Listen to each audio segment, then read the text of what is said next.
Good Thursday, everyone. I'm Cyrus Webb, and welcome to Conversations Daily News. Glad you all could join us once again. Well, we made it over the hump, and we're in the home stretch toward the weekend. Of course, you have your news headlines coming up on this Thursday. We have a message from my book, Words I Choose to Live By. Then in today's Entertainment Spotlight, you'll be part of my conversation with Judge Greg Mathis, discussing his career, as well as his new show called Court Night Live on A&E. You don't want to miss that. Enjoy today's broadcast. For Conversations Daily News, I'm Cyrus Webb with your Thursday headlines. In national news, Ian makes landfall in southwest Florida as Category 4 storm. Hurricane Ian made landfall Wednesday in southwest Florida as one of the most powerful storms ever recorded in the U.S., swamping streets with water and smashing trees along the coast while moving at a crawl that threatened catastrophic flooding across a wide area. Barely an hour after the massive storm trudged ashore, a coastal sheriff's office reported that it was already getting a significant number of calls from people trapped in homes. The hurricane center struck New Cayo Costa, a protected barrier island just west of heavily populated Fort Myers. The Category 4 storm slammed the coast with 150 miles per hour winds and pushed a wall of storm surge accumulated during its slow march over the Gulf of Mexico. More than 1 million Florida homes and businesses were without electricity. The storm previously tore into Cuba, killing 2 people and bringing down the country's electrical grid. About 2.5 million people were ordered to evacuate southwest Florida before Ian hit, but by law no one could be forced to flee.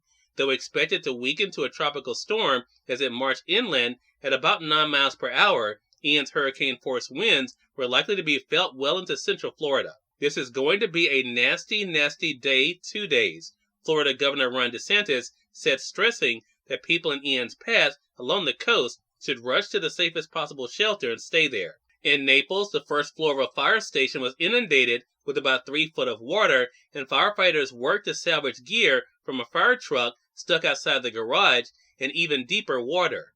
Ian's wind speed at landfall tied it for the 5th strongest hurricane to strike the U.S., along with several other storms. Among them was Hurricane Charlie, which hit almost the same spot on Florida's coast in August 2004, killing 10 people and inflicting $14 billion in damage. Ian had strengthened rapidly overnight. Florida residents rushed ahead of the impact to board up their homes, stash precious belongings on upper floors, and join long lines of cars leaving the shore. Some did decide to try and ride out the storm.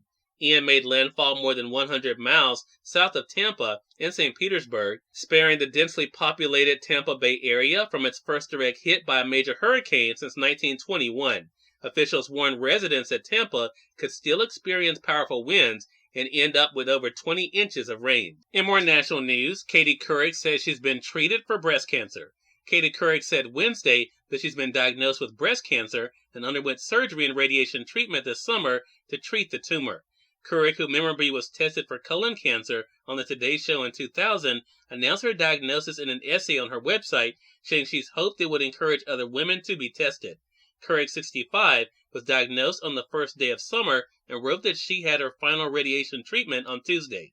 My left breast does feel like I've been sunbathing topless, but other than that, I felt fine, she wrote. Given her family history, Couric wrote, "Why would I be spared? My reaction went from why me to why not me." In more national news, Spelman College to get $5.7 million to expand science and math faculty. A foundation that promotes science and math research is giving Atlanta Spelman College $5.7 million. The New York-based Simons Foundation announced a gift on Wednesday to the historically black private women's college. Spelman said the money will pay half the salaries of 10 new science, technology, engineering, and math faculty through August 2028, letting the professors spend half their time conducting research and providing research opportunities to their students.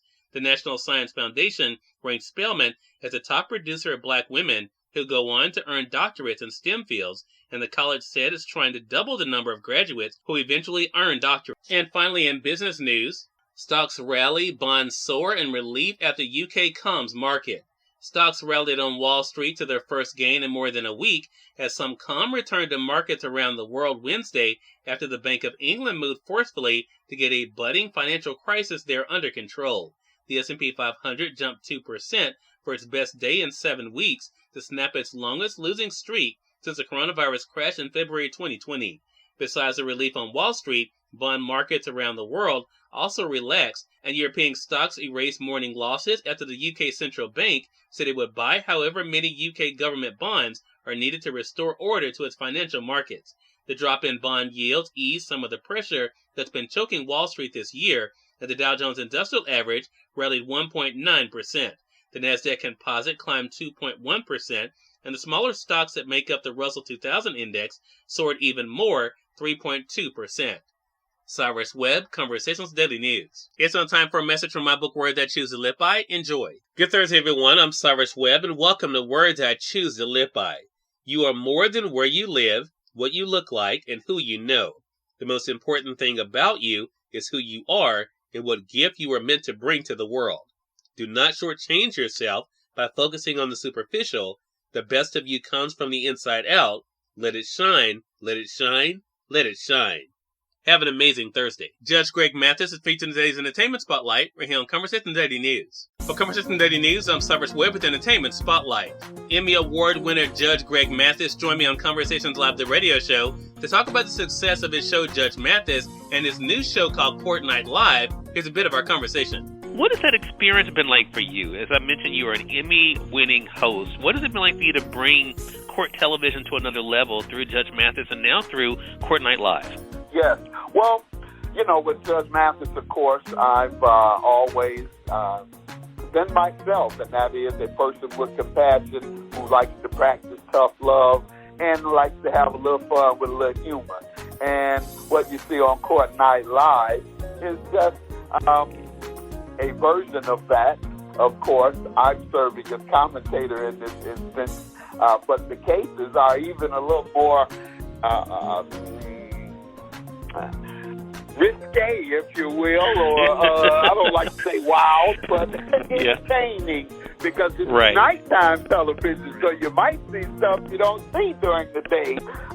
So tune in. And also, the ability to vote on the case. I really think they enjoy that. In fact, I do. I know they do. And they're all lawyers, it appears now, because everybody's getting it right, too, when they vote. Judge, and that is, I think, what makes Court Night Live so perfect, because everyone always has an opinion, even when it comes to Judge Mathis.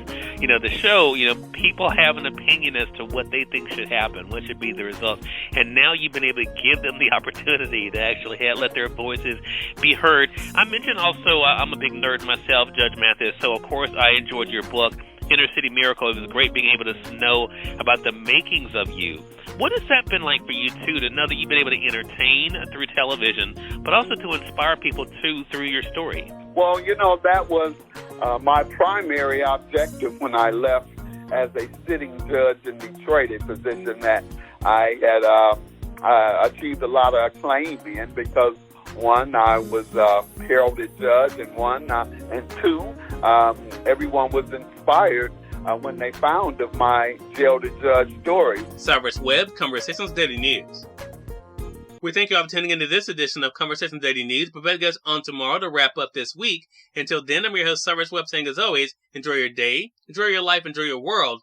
Thank you all for choosing Conversations Daily News today, and let's go make it a great one.